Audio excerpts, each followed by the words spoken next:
Leina Rishi ki message ubadagi off chatkre off chatlaga yadoribo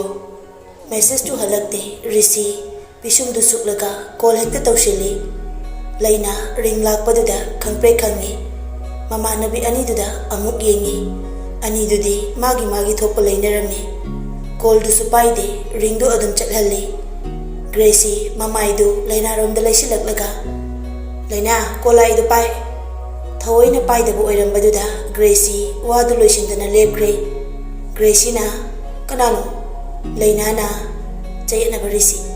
Albina nokpada khanga hai Gracie na step se sum henjila iye Leina phone du silent thamjin kre aduga mamai du phaklang lum to onthok laga laikre Leina gi matau duda mama nabi ani du tumina nokle amadusu tumbanate sauri ne haina tawrasu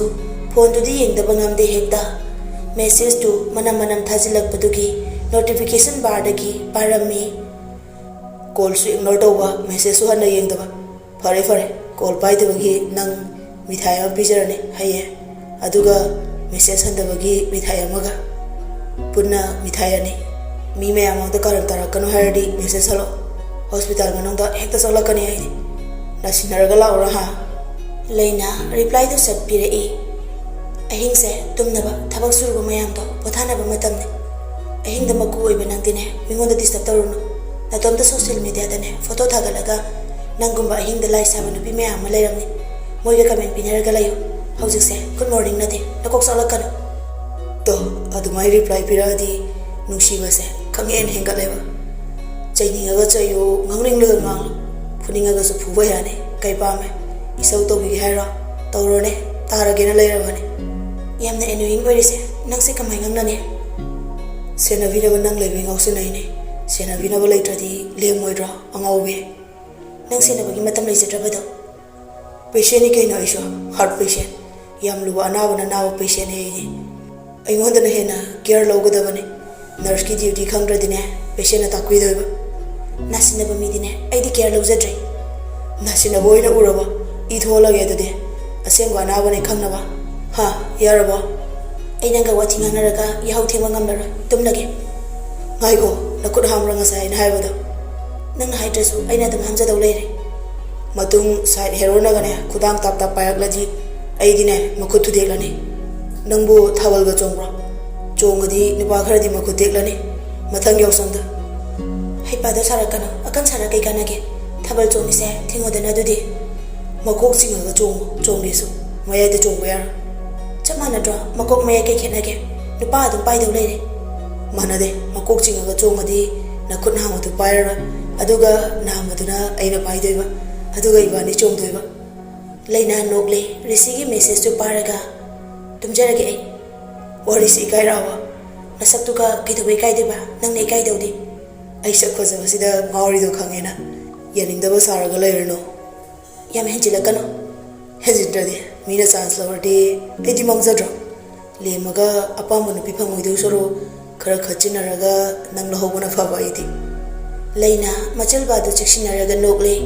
makol thokidra haina supa khatli Rishi ga wari sabadu nungaiba su phawrakle message tu makha taradi handre sintawraga Rishi gi makha tawa message lakadra haina ngaihak ngai duna lei nupa du su thajilai Can I serve you some food tomorrow? No. Why? I mean nati.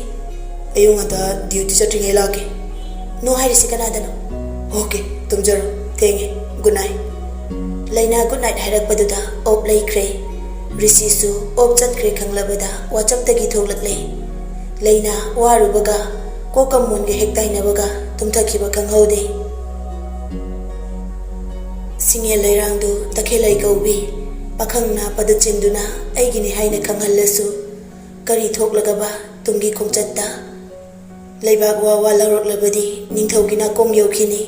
ningthau mana khanglabadi kari chera ku phanglagaba akanba awangba chatnabigi pallama namkhaiduna thugaina ba hotnabaga chapmana kre wanglaba palladuna wangmankibana oirakadawriba punba yadaba panthum manadaba numsiba Yanaribadi thamoi ani du khaktani Nongma nongmagi honglakliba Yuvraj amadi Leichiklen anigi mawong matau asi atopasingna uba ngamdrabasu Yaisnanadi mayek sengna khangi mikup khuding senabani numitu mama hiyainu mapabung loya lakpaka puna ipu birthday asawa mandirda lai khuramba chatlami manai masen kayasu tung inai maraktuda Leichiklengi mama inung lei masu yauri mahakti hiyainu gi achan bini Lai mandirda hiyainu amadi loya lakpa anidu changlak seba phangjarami isorgi konungdagi purakpa ningthauloki aruba isingdu isor magi mangda thamliba sanagi chakfu aduda hayu haina ipu Bertrana hiyainu da yathang taurai Bertrana laima ningthina section hayo ising ado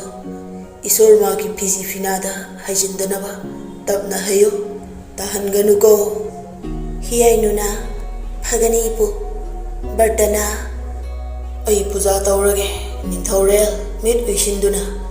isor buchena thamoi nungda thamduna nijaro laima ising hairo Bertra machinda laisun sonba haukhre laima ningthawani gi amadi laibak pumbagi yaifanaba amadi salan thoktanaba haina haikat laikat tamduna thauni jaba haukhre Thoram asi kongba leithong patpa haina khangnaba thoram adugumbani adubu asum thu haina tamkraba nongdambagi nongdam kholni hiyainu na hairiba ising chapudu laimaida khangta tarai makuttagi nanthaduna chapudu kaire amadi makolsu asuki mati hauna nillare makhada tabada mit uisinduna thamoi ingna thongni jaramba mayamdu Mamit loina pangthok naraktuna yenglai loya lakpana laima hiyainu supa khatkre tarokliba matawaduda kari sakhibuno piri bahaina mayamdu mathwai ware adukluba pujado mamangaidagi tawduna dasu lakli adubu nongmata asoi angam yaudabana ingna tapna marat chetna leirakli adubu ngasigi matawsidi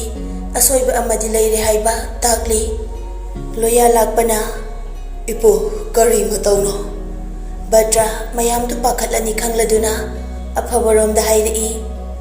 asoi bhai base loina leibani soidaba ngamra soikrabadi ngakpi basu haigadabani asoi ba mana pumna maksoi han balan gani ngakpi gani isor na ngakpi gani isor na ngakpi bagum akoina su ngakpi o haisiko yare khurumlo Ipuna hairakpa wani mayam loina yanaduna amata oina khuramlei adubu mathwaidi ipen penatre puja loirakpada Yuvraj amadi Leichiklensu mafam aduda lakminai yaisnadi madu ubada khutum singlei Yuvraj Leichiklenda chirol taurai phajana khuram nangi aigi afaba oinaba Leichiklen Yuvraj na naksina hairakpaduda mi ukhini khanna phathantui Mi mayam lay Yuvraj Leishanu kaino lai khuram daida bishundu sukana Leichiklen amuka hena suklaga tapna hairi manai kaiba khangdabagi haibiraga Yuvraj no changaso suktana lairano Yuvraj sarok lage Leichiklen fat yenglai amadusu chango haina ingitpi Leichiklen nokve tauna makok tu fat nomi hoi haibagum Aduga mayam tiliba adomda changkre Yuvraj di mama mapabung na leiriba maikairom da laglay mayam tiliba adugi kudong chaba lauraga asawa na phathaba ngamdraga yaisna Leichiklenda kana uhanda hutairaba machin tumba tingkhangamana mapambom da thilu haina magi manai nupi amada ingit pirai manai nupidu mayam dugi marakda changkre yaisna gi wa induna Lai khurambagi mamit uisinba adugi khudong chaba lauduna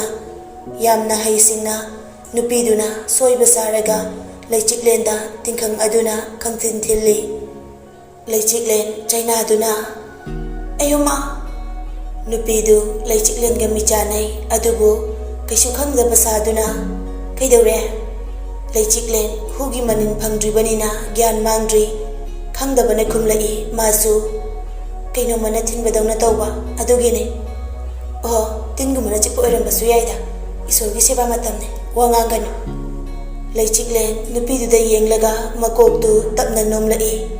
Aduga makhatana mamit usinduna laikre. Puja loiraklaga mayamdu magi chatnakre. Leichiklen makoktu kaino matarakle. Masin marang ubagum masadu hairakle. Yubras laida katpa hairuk amadi. Laikhara puraga leichiklen gi manakta nokmi lai. Leichiklen su ui Yubras na lakpadu. Masu handuna makok ngauri nokwe tauri.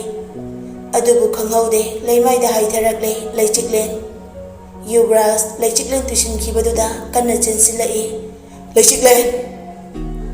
mayai kanba huni hakchangda changhalibadu sirasanu matagum phattaba wakhalduna ising ichaugum thumhatkibana afafata khanthada tawkhre khwaidagi lanba thabak ama rel asida asigumba asuk tamthiba thabak asi tawba yadi khangna thigalakadawri Yubraj nadi tuminna leiroi masana thakjaba langda thujabani yaisna puksal phatludabana mayai chanba jukta hingliba miyoiba oibana dharmagi oiba chatnabida afaba achumba tawba miyoi singbuna awangba thakta thangatpa phattaba tawba miyoi singbuna achum aral wayel tawduna dandi phangba haibasi tawdraba yadraba chatnabi ama oina lengdana thamlamlabani gyan mangna haitharakpaduda Yubraj pakhatna leichiklen yi manakta chensilaga konkhatli pop takre gyan mangkre leichiklendi mayam su omsinduna yengnai mama inung leimasu machana gyan manglaga taduna leibaduda pakhatkre imagi leichiklen Yubraj leichiklen gi mihun yengi aduga manaw mahen sanabu thirai mahen Yubraj ising khara poro loya lakpasu aduk hakna phattaba ningthobudi nate Yubraj ki matawduda chingnaba amata leite praja buluna chana tawribani haina adumak lei mahi ainusu chap manai hena khanjilude loya lakpana ibu bu yenghanse kaishu toroi pakhat kanu ino bratta su sangsilai yengbada da khanglei masada akan bahu changkhre haiba hairai rel asidi phattaba masing hengalak leidana miyam tinbagi tanja asilauraga hu kapsele nupi masa asigi hakjangda asum thu haina tamkibana oirambatai leimana ningthauloki ising leimaida haidokibadu hairaklidu tabada Yubraj khangsau saugalaktuna phok haugali kari haiba ipu aduk phingba mataududa mapabum loya lakpana themjili ngai khopari hauzik phingat pai haba natri taptho nupi masa ase kari tawgani hana khanasi bratana yengse adubo hu asidi onthok na sumayai kan khreda Yubraj ti mathwai ware magi thawai oibina gyan manglaga leibadu ubada ipu kai thogani konungda puramo ipu laklage kaishu tawroise hana pakhat khino phingano phajana hifalaga thamu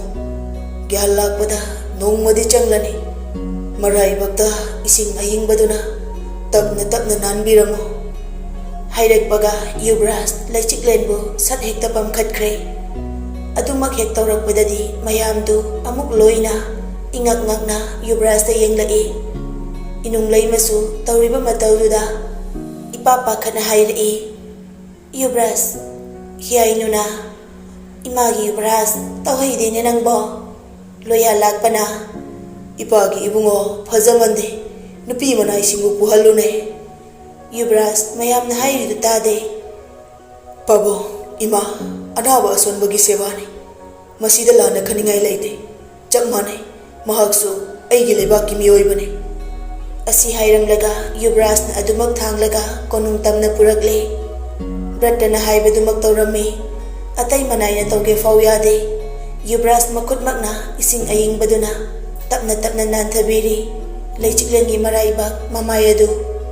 adubu leichiklendi gyan laktri masadu isasai Yubraj na yadrabada mayamdusu tawjarasanu khana wa ngangnade ipu brata laklaba matung laison tison tawraga masadagi hudu chingthokle Ningthaulokta hauba upanbi amagi mana heklaga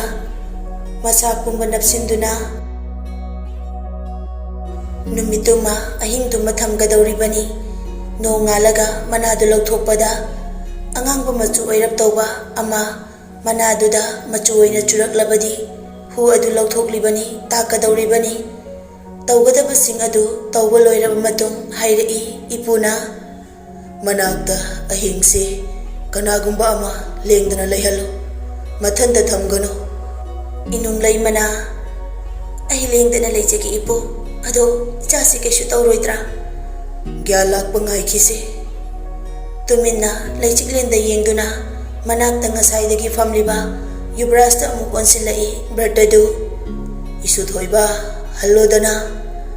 ai ngasidi mafam asida leirage ipu hanbiro madu yaroi nupi masa amagi manakta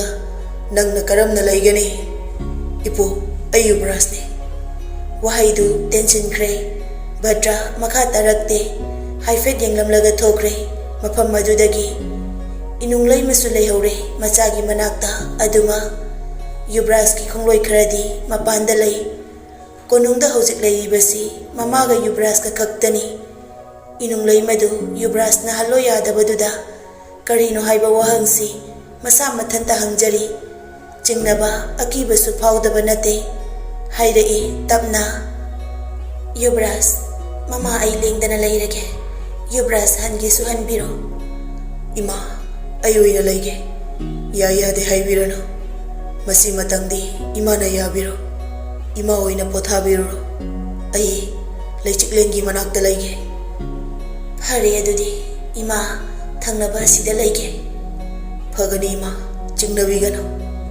yubarasta akiba thajadaba amata leijade asi hairamlaga inung leimadu makok khajik no tharamlaga thoklakle kahadudagi ichik chikle mafam madu thawai yauriba jiba ani leirabasu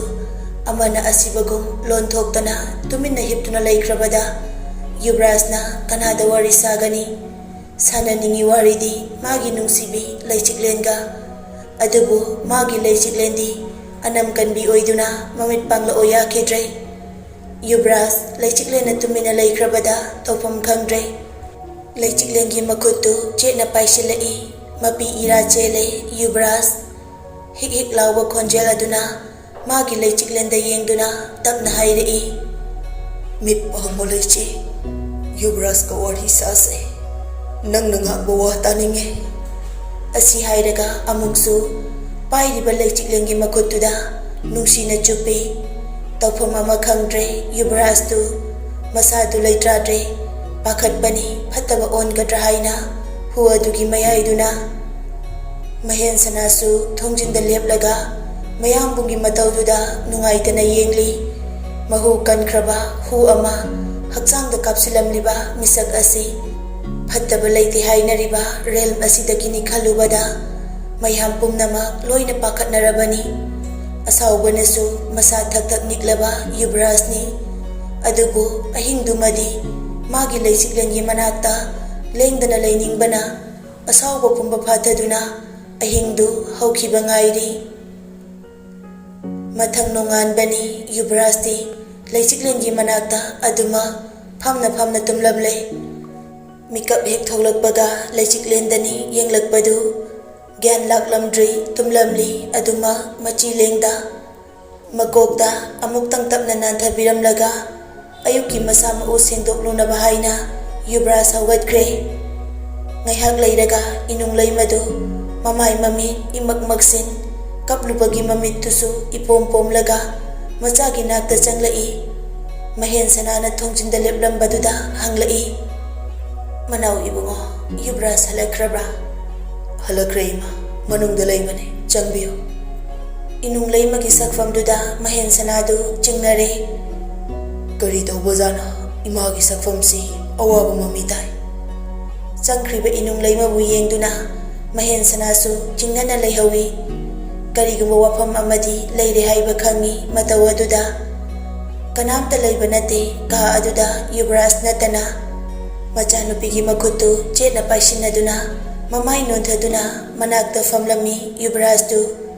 Mataududa inung lay madu khajik chingnare masadu. Yuvraj. Inung lay magi khonjel duda Yuvraj mamay non khalai. Paishalamba makuttusu tapna thadoklaga hawgalai. Inung lay mana Yuvraj nasu mateng yamna pangbire. Nachanse thuna phaba oisanu kaishu tawroida. Yuvraj na Ima